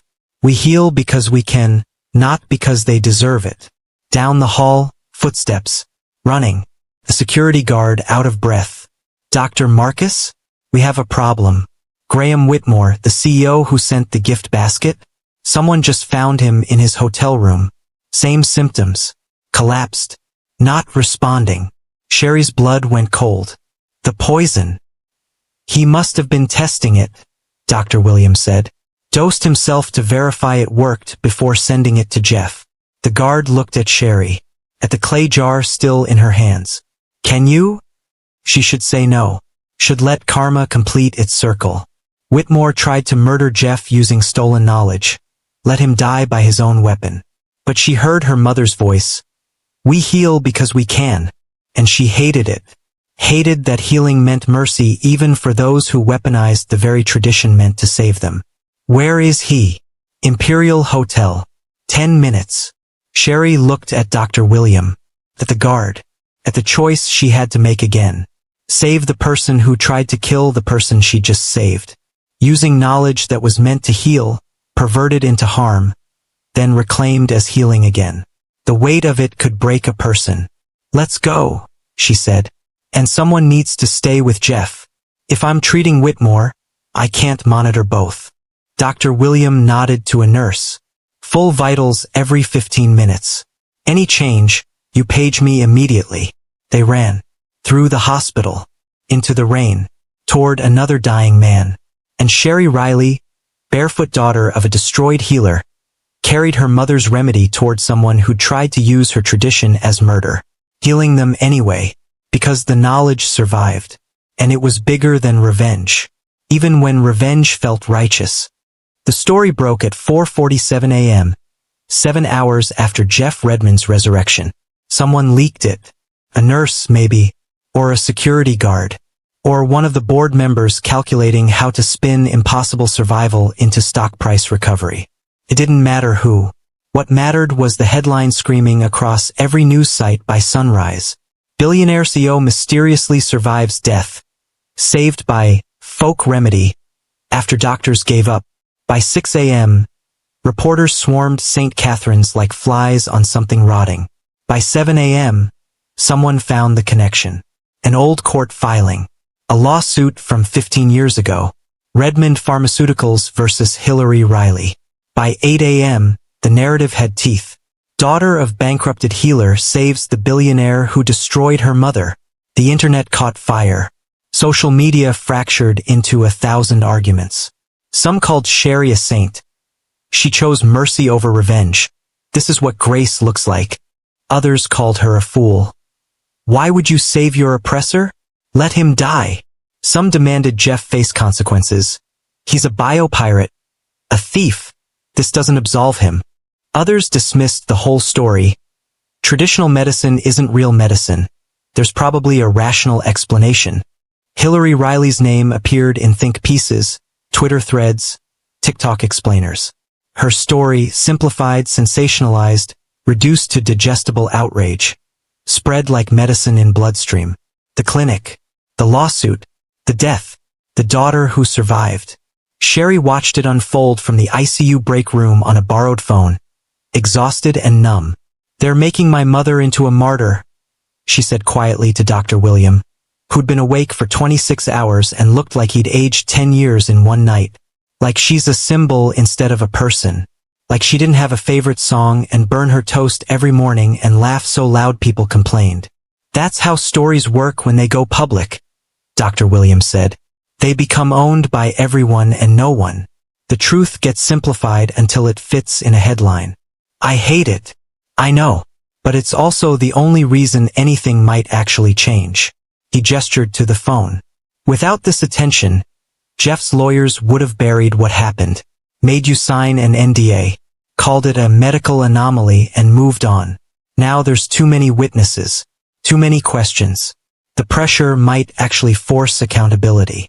As if summoned by the word lawyers, 3 of them appeared in the break room doorway. Expensive suits, leather briefcases, smiles that were professional sympathy wrapped around corporate calculation. Marcus Weinberg led. Ms. Riley, may we have a moment? Sherry looked at Dr. William. He nodded. I'll stay. They sat. Opened briefcases. Pulled out documents that probably cost more to print than Sherry's monthly rent. First, Marcus began. On behalf of Redmond Pharmaceuticals and Mr. Redmond personally, we want to express our deepest gratitude for your intervention. You saved his life under extraordinary circumstances. I saved his life with my mother's knowledge. The knowledge he tried to steal. A slight pause. Recalibration. Yes, about that. We've reviewed the historical situation between Mr. Redmond's company and your late mother. We acknowledge there may have been regulatory overreach in how that matter was handled. Regulatory overreach. Sherry's voice was flat. You sued her into poverty, stole her remedies, closed her clinic. She died from a condition she could have treated herself if she'd had any resources left after your lawyers were done with her. That's not overreach. That's murder by legal paperwork. Another pause. Papers shuffled. We understand your perspective, which is why we'd like to offer a settlement. Compensation for your time, your intervention, and in recognition of the unfortunate circumstances surrounding your mother's case. He slid a document across the table. A number at the bottom. $2 million. Sherry stared at it. More money than she'd seen in her life. More money than her mother had made in 20 years of healing. Enough to never sell tea on street corners again. Enough to maybe open a clinic of her own. There would be a non-disclosure agreement, of course, Marcus continued. Mutual protection. We'd issue a joint statement acknowledging your contribution while protecting both parties from ongoing litigation. Clean. Professional. Fair. Sherry looked at the number, at the lawyers' faces, at Dr. William, who was watching her with something like dread. She pushed the paper back across the table. No. Marcus blinked. I'm sorry. I said no. I don't want your money. I want the truth on record. I want my mother's name cleared. Not acknowledged. Cleared. I want every patent your company filed on traditional remedies reviewed for biopiracy. I want the communities whose knowledge you stole compensated properly. I want systemic change, not hush money. The lawyers exchanged glances. A woman, Patricia's attorney, sharp-eyed and calculating, leaned forward. Ms. Riley, with all respect, what you're asking for is impossible. Those patents are the foundation of our entire pharmaceutical portfolio. We're talking about shareholder value in the billions. Regulatory precedent across the industry. You're asking us to dismantle your empire built on theft? Yes, that's exactly what I'm asking. Sherry stood. You owe your CEO's life to knowledge you tried to erase. That's the debt. Pay it or I go public with exactly what saved him, the formula, the preparation, the traditional knowledge, and I challenge every single patent you hold in court. I'll spend the rest of my life making sure the world knows that indigenous healing knowledge works better than your synthesized copies. That traditional healers like my mother know more than your Harvard-trained researchers. That your entire business model is biopiracy disguised as innovation. Silence. The kind that happens when someone says the thing everyone was pretending not to know. Marcus's smile was gone now. That would be unwise. You'd be fighting legal battles for decades. We have resources you can't imagine. And I have nothing to lose, Sherry said quietly. You already took everything. My mother, my childhood, my community's trust in healing. What else can you take? Meanwhile, every day the story stays in the news, your stock drops. Every interview I give, more people ask questions about where your patents really came from. I'm not the one who should be worried about extended legal battles. A phone buzzed. Marcus looked at it. His face tightened. Excuse me. He stepped into the hallway. Through the glass, they watched him listen, pace, argue quietly into the phone. When he returned, his expression had changed. Less lawyer, more messenger. Mr. Redmond would like to speak with you. Privately. They found Jeff awake, sitting up slightly, color returning to his face. Still weak. Still connected to monitors. But alive in a way that was undeniable. He waved the lawyers out. Leave us. All of you. Mr. Redmond, I would strongly advise. I don't need your advice right now. I need to talk to the woman who saved my life. His voice was stronger than it had been. Clear. Go. They went. Reluctantly. Like guards leaving the king unprotected. Only Dr. William stayed. Because Sherry wanted a witness and Jeff didn't object. Jeff looked at Sherry for a long moment. You turned down $2 million. Blood money doesn't wash clean. No, it doesn't. He took a breath that hurt visibly. You're right. About all of it. I told myself I was bringing traditional medicine to the world, that I was making it safe, regulated, accessible. But that was just the story I needed to believe so I could sleep at night. The truth is I was taking knowledge that communities had kept alive for centuries and locking it behind patents, profiting while the people who created it got nothing. My mother got worse than nothing. She got destroyed. I know. Jeff's voice cracked. Tears he didn't try to hide. I can't bring her back, Sherry. I can't undo the lawsuit. I can't give you back your childhood or her clinic or the years you spent watching her be dismantled by lawyers I paid. But I can change what happens next. Can you? Sherry's voice was acid. Or are you just scared right now? Grateful to be alive? What happens when you're back to full strength and the shareholders are pressuring you and changing everything I'm asking for means losing billions? Jeff was quiet. Then, you want a guarantee I won't backslide. I want more than a guarantee. I want structural change that survives you. A foundation in my mother's name. Real funding for community healers, not grants with strings, actual support. Legal protections for traditional knowledge so it can't be patented without community consent and profit sharing. Compensation for communities whose remedies you've already patented. Full public acknowledgement of how your company operated. Not careful PR language. Truth. That will tank the company's stock. The board will fight me. Then you'll have to fight them. Sherry leaned forward. You asked me why I saved you. It wasn't mercy. It was because watching you die would have been too easy. You need to live with what you've done. You need to wake up every day knowing that indigenous knowledge saved you after you spent decades destroying it. You need to actually do the work of repairing what you broke. She stood. So here's the deal. You establish the foundation, real funding, independent oversight, my approval of who runs it. You begin the patent review process and commit to compensating communities. You issue a public statement acknowledging biopiracy in the pharmaceutical industry and your company's role in it. Or I take everything I know, the remedy, the formula, the proof that traditional healing works, and I make sure the world knows you were only saved by the very tradition you tried to erase. Jeff looked at Dr. William. Doctor, you've been quiet. What do you think? Dr. William, who'd spent the night watching his medical certainty shatter, spoke carefully. I think I witnessed something I can't explain with my training. Traditional healing knowledge saved a life that modern medicine had given up on. That's not anecdote. That's not placebo. That's verifiable fact. And if you try to suppress that, bury it, or spin it into something else, I'll resign from this hospital board and spend the rest of my career making sure medical institutions acknowledge what happened here. He stood next to Sherry. She's not asking for charity. She's asking for justice. For recognition that indigenous knowledge systems have value equal to, sometimes greater than, Western medical paradigms. That deserves institutional change, not just individual gratitude. Jeff was quiet for a long time. Outside, dawn was breaking. The city waking up to headlines about impossible resurrection and stolen knowledge and daughters who chose mercy over revenge. Okay, he said finally. Okay, we do it. All of it. The foundation, the reviews, the compensation, the truth. He looked at Sherry. But I need you involved. Not just approving from the sidelines.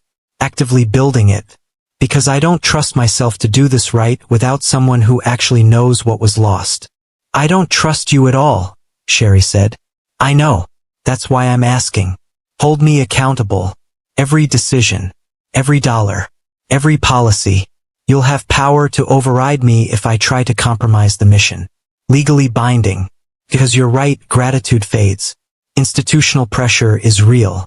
I need someone who won't let me backslide. Someone whose mother I destroyed who won't let me forget what that cost. Sherry looked at him. At this billionaire asking his victim to supervise his redemption. It was absurd. It was insulting. It was maybe the only way actual change could happen. I want it in writing. Legal documents. Oversight authority. And if you violate it, if you try to water it down or delay implementation or do anything that looks like you're prioritizing profit over justice, I expose everything. The poisoning. The remedy. The biopiracy. All of it. Deal. He extended his hand. Weak. Shaking. owing everything to her. Sherry stared at that hand for a long moment. Her mother's voice.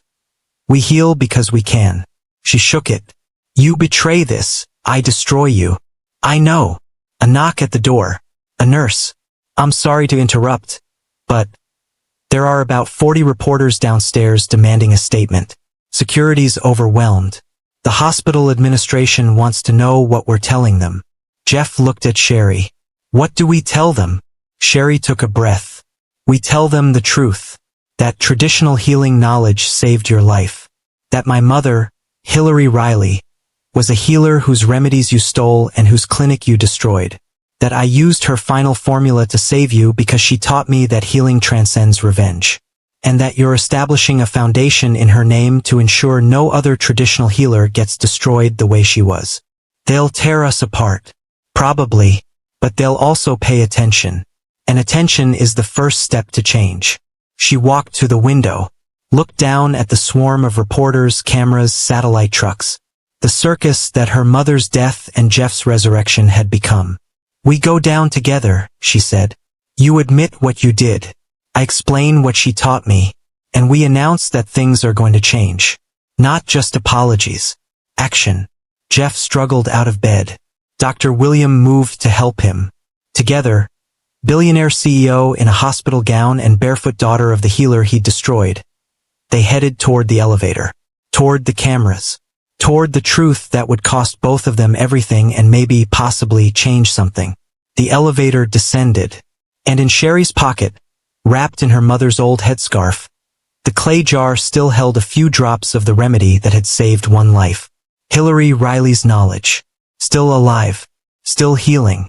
Still threatening to upend every system built on its theft. The doors opened to a wall of camera flashes. And the reckoning began. 6 months after resurrection, Sherry Riley stood in a building that used to be a check-cashing place, a liquor store, and before that, a storefront church. Now it was something else entirely. The sign above the door read, Hillary Riley Center for Traditional and Integrative Medicine. Not a clinic. A center. Because the word mattered. Because what happened here was bigger than treatment, it was transmission. Knowledge passing from hands to hands the way it had for centuries before anyone thought to patent it. Inside, 23 young people sat in a circle on cushions and folding chairs that didn't match. Black, Latina, Asian, indigenous, white, faces that reflected the neighborhood which reflected the world. Ages ranging from 16 to 67. Some had medical training. Some had none. All had hunger in their eyes for knowledge that couldn't be stolen if it was freely given. Sherry stood at the center, barefoot still, not from poverty now but preference. Her hands held a bundle of fresh hawthorn branches, leaves still green, berries dark red like concentrated heartbeats. This is Crataegus, she said, voice carrying the same certainty her mother's had. Hawthorn. My mother used it for 20 years. Never lost a patient to heart failure who followed her protocol. Not one. She passed the branch around the circle. Touch it. Smell it. Taste a berry if you want, they're safe. Because the first lesson of traditional medicine is this: knowledge isn't abstract. It's embodied. You learn with your hands, your nose, your tongue. Not just your brain. A young man, Marcus, 19, pre-med student who'd watched his grandmother die from a condition traditional healers in his Filipino community could have treated, raised his hand. But how do we know what's safe? How did your mother know? Trial and error over generations. Observation. Pattern recognition. The same way Western medicine developed, just without institutional backing. Sherry set down the hawthorn, picked up a different plant. This is foxglove. Digitalis. Your pharmacology textbook will tell you it's the basis for digoxin, a cardiac medication. What the textbook won't tell you is that European wise women were using it for heart conditions for centuries before anyone synthesized it. They knew the dosing. They knew the risks. They kept people alive. She set it down carefully.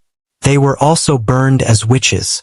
Because knowledge in the wrong hands, meaning women's hands, poor hands, non-white hands, was considered dangerous. But knowledge in doctors' hands, in pharmaceutical companies' hands, that was called progress. The room was silent, listening. Behind them, almost invisible in the back row, Jeff Redmond sat in a folding chair that was too small for him. 6 months ago he'd nearly died. Now he was thinner, grayer, humbler. He didn't speak at these gatherings. That platform belonged to others now.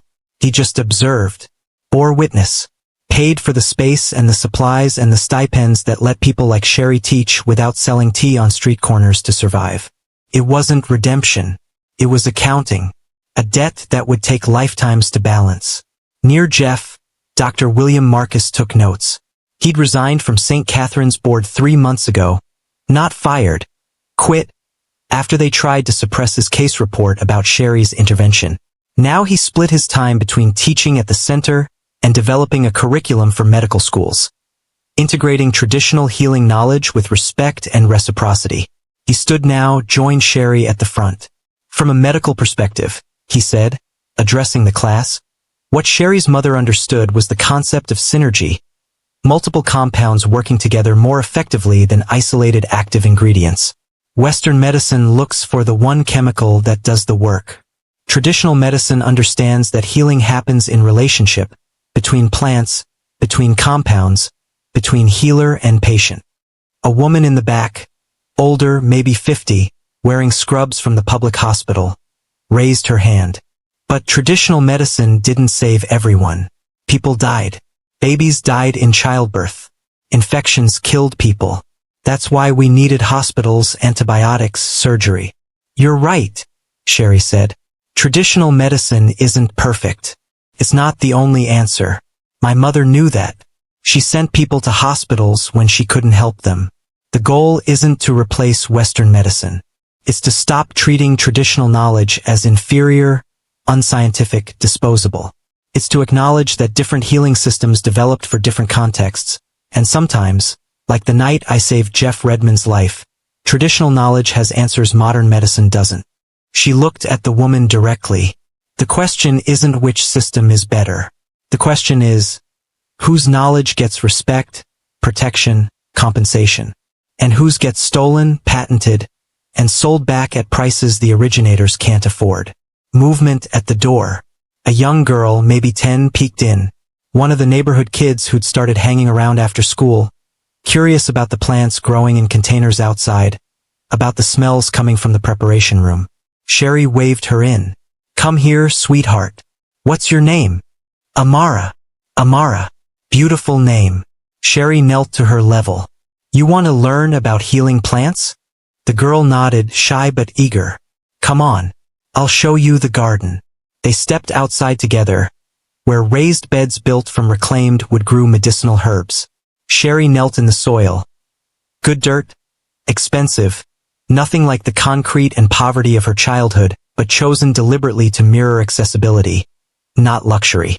This one, she pointed to a leafy green plant, is motherwort, for anxious hearts, and this one is lemon balm, for minds that won't settle. My mother taught me these when I was about your age. Amara touched the lemon balm carefully. Why do you teach this for free? My mom says people should charge what they're worth. Sherry smiled. Heard her mother's voice so clearly it felt like Hillary was standing right there, hand on her shoulder, approval radiating. Because knowledge that heals belongs to everyone, she said. The moment you lock it away behind patents, behind paywalls, behind rules about who's allowed to know, it stops being medicine and becomes just another kind of power. And power over healing is violence disguised as progress. She helped Amara plant a new seedling. Hawthorn? What else? Showing her how deep to dig, how gently to settle roots. You're going to help me take care of these. Okay? Come by after school. I'll teach you their names, what they do, how to prepare them. And someday you'll teach someone else. That's how knowledge survives. Not in patents. In people. Amara grinned. Ran off to tell her friends there was a garden where you could learn magic that was actually science, that was actually just paying attention to what grandmothers knew all along. Inside, the class was ending. Students filing out with notebooks full of plant names, preparation methods, and a reading list that included both peer-reviewed journals and oral histories. Jeff remained seated, waiting until the room cleared. Dr. William approached him. You didn't have to come today. You're not required. I know. Jeff stood slowly, still recovering. probably always would be. But I need to see it. Need to know the money's actually doing what it's supposed to. That I'm not just performing redemption while nothing actually changes. It's changing, Dr. Williams said. Slowly. Your legal team has challenged 14 patents so far. 3 communities have received compensation. It's not enough, but it's movement. It'll take decades to undo what I built in 20 years. Jeff looked around the center, modest, functional, alive with purpose. And I won't live long enough to finish it. No, but you started it. That counts for something. Does it? Jeff wondered. He'd spent 6 months asking that question. 6 months waking up to a heartbeat that existed because the daughter of the woman he'd destroyed chose mercy over justice. 6 months carrying the weight of being alive when he'd earned death. Some days he thought he should have stayed dead. Let the poison finish its work. Karma completing its circle. But then he'd see something like today, young people learning remedies that wouldn't be patented, couldn't be stolen, belonged to communities instead of corporations, and he'd think maybe his continued breathing had purpose beyond his own comfort. Maybe his penance was to live, to work, to spend whatever years remained dismantling the system he'd built, one lawsuit, one patent challenge, one community compensation at a time. It wouldn't erase what he'd done, wouldn't bring Hillary Riley back, wouldn't give Sherry her childhood or her mother or the years spent watching justice fail. But it was something, and something was more than the nothing he deserved. He left quietly. Sherry watched him go from the garden, hands still in soil, Amara chattering beside her about which plants she wanted to learn first. Their eyes met for a moment. Not forgiveness, that wasn't hers to give, not really, not when her mother was the one who'd been destroyed. But acknowledgement. A nod that meant, you're doing the work. Keep doing it. Don't stop because it's hard or expensive or because shareholders complain. He nodded back. Understood. Kept walking. That evening, Sherry stood alone at her mother's grave. The headstone was simple. They couldn't afford elaborate even now, and Sherry wouldn't have chosen it anyway. Hillary Riley had never been about elaborate. She'd been about useful, about present, about hands that knew things. The grave was covered in medicinal plants now. Sherry had spent months transforming it from sad grass to living pharmacy. Hawthorn at the corners, motherwort along the edges, lemon balm spreading like comfort, plants that healed, growing from soil that held the woman who taught Sherry everything about healing. She knelt, added new seedlings to the spaces between, spoke softly. They didn't bury your knowledge, Mama. They just buried you. But I'm bringing it back, not for profit, not for power, for the people you always meant it for. The ones who can't afford hospitals. The ones the system ignores. The ones whose grandmothers knew things doctors dismissed. A breeze moved through the plants. Maybe just wind. Maybe something more. I saved him. The man who destroyed you. I know you would have done the same. I hated that about you sometimes.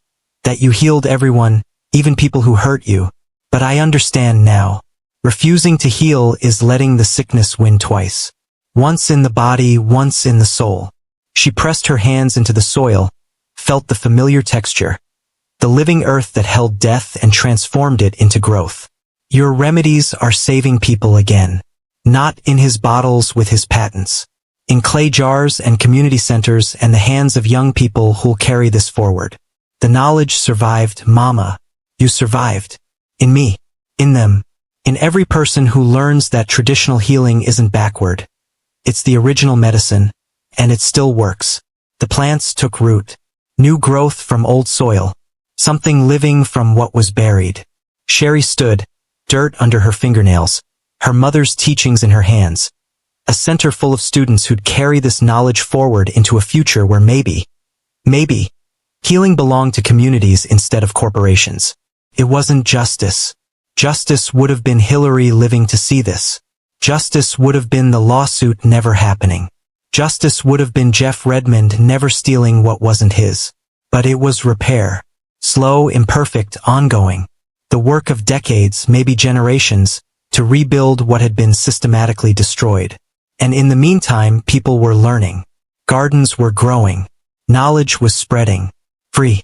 Accessible. Belonging to everyone who needed it. The way Hillary Riley always intended. The way it was always meant to be. Sherry walked away from the grave, toward the center where tomorrow she'd teach another class, toward a future where traditional healers were protected instead of prosecuted, toward the long work of making sure her mother's death meant something. The plants grew behind her. Medicine in the soil, knowledge that survived, and somewhere, carried on wind that smelled like earth and herbs and hope, a mother's voice whispered approval. Keep going, baby. You're healing them, not just their bodies, the whole broken system. Keep going. I'm so proud. The sun set over the Hillary Riley Center for Traditional and Integrative Medicine, and the work continued. If this story moved you, if you believe traditional knowledge deserves respect and protection, drop a comment telling me what healing tradition exists in your family or community. What did your grandmother know that modern medicine forgot? Let's honor those voices together. And subscribe, because every story I tell is about power, justice, and the people brave enough to challenge systems that were never built for them. Thank you for witnessing Hillary and Sherry's story. Thank you for staying until the end. The knowledge survives. In us.